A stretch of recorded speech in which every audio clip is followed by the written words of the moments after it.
Hit 3 കണ്ടു. ശരിക്കും hit 3 അല്ല, HIT ദ തേർഡ് കേസ്. എല്ലാവർക്കും അറിയുന്ന പോലെ ഇതൊരു ഫ്രാഞ്ചൈസ് ആണ്, ഇതൊരു ഫ്രാഞ്ചൈസിന്റെ തേർഡ് പാർട്ടാണ്. അപ്പോൾ ഈ പടം കാണണമെങ്കിൽ നിങ്ങൾ ഹിറ്റ് ദ ഫസ്റ്റ് കേസും ഹിറ്റ് ദ സെക്കൻഡ് കേസും കാണണം. ഇനിയിപ്പോൾ അത് കണ്ടില്ലെങ്കിൽ നിങ്ങൾക്ക് ഈ പടം നല്ല രീതിയിൽ കണക്ട് ആവും. പക്ഷെ ചില സംഭവങ്ങളിൽ നിങ്ങൾക്ക് ഒരു ചെറിയ കൺഫ്യൂഷൻ വരുന്നുള്ളൂ.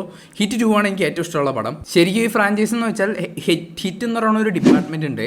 HIT എന്നാണ് പേര്, ഹോമിസൈഡ് ഇന്റർവെൻഷൻ ടീം എന്നാണ്. അപ്പോൾ അതിലുള്ള കുറച്ച് ഓഫീസേഴ്സിന്റെയും അവരുടെ വലിയ മിഷൻസിന്റെയും കഥകളൊക്കെയാണ് ഈ പറയുന്നത്. ഇതിൽ നമുക്കറിയാവുന്ന പോലെ അർജുൻ സർക്കാർ എന്ന് പറയുന്ന റൂത്ത്ലെസ് ആയിട്ടുള്ള കോപ്പിന്റെ കഥയാണ് പറയുന്നത്. അയാൾ അത്ര വലിയ സൈക്കോ ആണെന്നൊക്കെ ഇതിൽ കാണിക്കുന്നുണ്ട്. നല്ല രസമായിട്ടാണ് പോകുന്നത് പടം എനിക്ക് ഭയങ്കരമായിട്ട് ഇഷ്ടപ്പെട്ടു. കാരണം എന്താണെന്ന് വെച്ചാൽ ആ ഭയങ്കര വയലൻസ് ഉണ്ട്.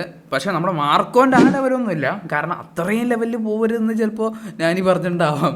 കാരണം ആ ഒരു ലെവലിലേക്കില്ല. പക്ഷെ എന്നാലും വയലൻ്റ് ആയിട്ടുള്ള വളരെ ഡിസ്റ്റർബിങ് ആയിട്ടുള്ള കുറേ സംഭവങ്ങളുണ്ട്. പിന്നെ ഫസ്റ്റ് ഹാഫ് എപ്പോഴും നമ്മൾ ഫസ്റ്റ് ഹാഫ് കണ്ടിട്ട് ഒരിക്കലും നമ്മൾ ഒരു പടത്തിനെ വിലയിരുത്തരുത്. ഫസ്റ്റ് ഹാഫ് എന്ന് പറഞ്ഞാൽ ജസ്റ്റ് ഒരു സ്റ്റെപ്പിംഗ് സ്റ്റോൺ മാത്രമാണ് നമ്മുടെ ആ കഥ റെഡി ആയിട്ട് വരാൻ ഒരു സംഭവം. ഫസ്റ്റ് ഹാഫ് ടിപ്പിക്കലി നമ്മുടെ മിക്ക പടങ്ങളിലും ലാഗായിരിക്കും. ഇതിലും അതെ, ഭയങ്കര സ്ലോ ആയിട്ടാണ് ഇങ്ങനെ ഫസ്റ്റ് ഹാഫ് പോകുന്നത്. പതുക്കെ സെറ്റ് ചെയ്ത് സെക്കൻഡ് ഹാഫിലേക്കാണ് പിന്നെ ഒരു ഗിയർ ചേഞ്ച് ആയിട്ട് വേറൊരു രീതിയിലേക്ക് കഥ പോകുന്നത്. നല്ല രീതിയിലാണ് കഥ വർക്ക് ചെയ്തിരിക്കുന്നത്. പോലത്തേന് പലർക്കും അറിയുന്ന പോലെ ഡോക്ടർ ശൈലേഷ് കൊലനു എന്ന് പറയുന്ന ഒരാളാണ്, ഡോക്ടറാണ് ഈ 3 പടങ്ങളും ഡയറക്റ്റ് ചെയ്തിരിക്കുന്നത്. സോ അതിൻ്റേതായിട്ടുള്ള വളരെ പ്രിസൈസ് ആയിട്ടുള്ള വളരെ വയലൻ്റ് ആയിട്ടുള്ള കുറേ സംഭവങ്ങൾ നമുക്ക് കാണാൻ പറ്റും. പോലത്തേന് നല്ല രീതിയിൽ ലോജിക് എന്ന് പറയുന്ന സംഭവം 100% ആ ഒരു രീതിയിൽ നിർത്തിയിട്ട് വളരെ ലോജിക്കലായിട്ട് വളരെ സയൻറ്റിഫിക് ആയിട്ട് പല കാര്യങ്ങളും നടക്കുകയുള്ളൂ. ആൻഡ് റിയലിസ്റ്റിക് ആയിട്ടാണ് പലതും എടുത്തിരിക്കുന്നത്.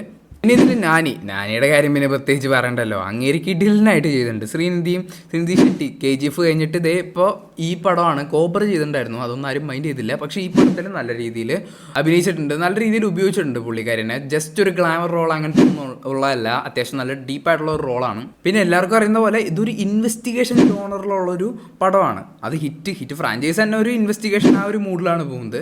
അപ്പോൾ അത് നിങ്ങൾ മൈൻഡ് വയ്ക്കുക. നിങ്ങളൊരു റൂത്ത്ലെസ് ആക്ഷൻ അങ്ങനത്തെ റെട്രോ കാണുന്ന പോലത്തെ സംഭവമല്ല കാണാൻ പോകുന്നത്. നിങ്ങളൊരു ഇൻവെസ്റ്റിഗേഷൻ ത്രില്ലറാണ് കാണാൻ പോകുന്നത്. ആ ഒരു ജോണർ മൈൻഡ് വയ്ക്കുക. ആ ജോണറിനോട് 100% നീതി പുലർത്തിയിട്ടുണ്ട് ഈ ഒരു പടം ഹിറ്റ് 3. പിന്നെ ഈ പടത്തിൻ്റെ സിനിമാറ്റോഗ്രഫി ആയിട്ട് ആ ഒരു കഥ ട്രാവൽ ചെയ്യുന്ന ആ ഒരു രീതിയും പല ലൊക്കേഷൻസും കാര്യങ്ങളൊക്കെ ഉണ്ട്. പിന്നെ പല രീതിയിൽ വലിയ ആക്ഷൻസും കാര്യങ്ങളൊക്കെ ഉണ്ട്. അതൊക്കെ എന്ത് രസമായിട്ടാണ് ഞാൻ ചെയ്തിരിക്കുന്നത്. എത്ര എഫേർട്ട് എടുത്തിട്ടാണ്, അത് വളരെ പാടുപെട്ടിട്ടാണ് ചെയ്യുന്നത്. ക്ലൈമാക്സ് എന്നൊക്കെ പറഞ്ഞാൽ പട്ടന്ന് പറഞ്ഞാണ് പോകുന്നത്. വേറെ ലെവലിൽ വേറെ രീതിയിൽ പലരും വന്ന് സ്റ്റണ്ട് ചെയ്യുന്നുണ്ട്. അതൊക്കെ നല്ല രീതിയിൽ വെച്ചിട്ടുണ്ട്. പോലെ തന്നെ ക്ലൈമാക്സിലേക്ക് ആകുമ്പോൾ നമുക്കറിയാമല്ലോ ഹിറ്റിനൊരു ഫോമാറ്റ് ഉണ്ട്. ഹിറ്റ് എന്ന് പറയുന്ന പടങ്ങൾക്ക് ലാസ്റ്റ് ഒരു മൊമെൻറ്റ്, ലാസ്റ്റ് 1-2 സീൻ അടുത്ത പാർട്ടിലേക്ക് ഒരു ലീഡ് വെക്കും ഇവർ. അത് ഹിറ്റ് ദ 4 കേസിൽ വരാൻ പോകുന്ന ഒരു കിഡിലെ മച്ചാനാണ്. അയാൾ പടം വേറെ ലെവലാക്കുമെന്ന് എനിക്ക് തോന്നുന്നുണ്ട്.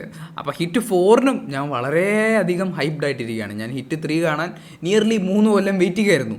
അപ്പോൾ ചുരുക്കത്തിൽ പറയുകയാണെങ്കിൽ നിങ്ങൾ എന്തുകൊണ്ടും റെട്രോ ചൂസ് ചെയ്യുന്നതിനേക്കാളും നല്ലത് ഹിറ്റ് 3 കാണുന്നതായിരിക്കും. കാരണം നല്ലൊരു സിനിമയാണ്, നല്ലൊരു ഇൻവെസ്റ്റിഗേഷൻ ത്രില്ലറാണ്, നല്ല രീതിയിൽ ക്ലൈമാക്സും പോരാത്തതിന് സസ്പെൻസുകളൊക്കെ വർക്കായിട്ടുണ്ട്. നിങ്ങളുടെ കാര്യം എങ്ങനെയായിരിക്കും എന്ന് എനിക്കറിയാൻ പാടില്ല. ചിലപ്പോൾ നിങ്ങൾക്ക് റെട്രോ ആയിരിക്കും ഇഷ്ടപ്പെടുക. പക്ഷെ എന്തായാലും ഇതൊന്ന് കണ്ടു നോക്കാം. ഹിറ്റ് 3 നല്ല രീതിയിൽ ഒരു പെർഫെക്റ്റ് സാധനമാണ് വന്നിരിക്കുന്നത്. ആൻഡ് വലിയ രീതിയിൽ എങ്ങനെ റിലീസില്ല എന്ന് തോന്നുന്നു. ഞാൻ തന്നെ 10-23 കിലോമീറ്റർ അപ്പുറത്ത് പോയിട്ടാണ് ഈ പടം കണ്ടത്. എന്നാലും പറ്റുമെങ്കിൽ നിങ്ങൾ മാക്സിമം ഹിറ്റ് 3 കാണാൻ നോക്കുക. പക്ഷേ ഹിറ്റ് 3 കാണുന്നതിനേക്കാളും മുമ്പ് ഹിറ്റ് 1ഉം 2ഉം കാണുന്നത് നന്നായിരിക്കും, കുറച്ചുകൂടി നന്നായിരിക്കും.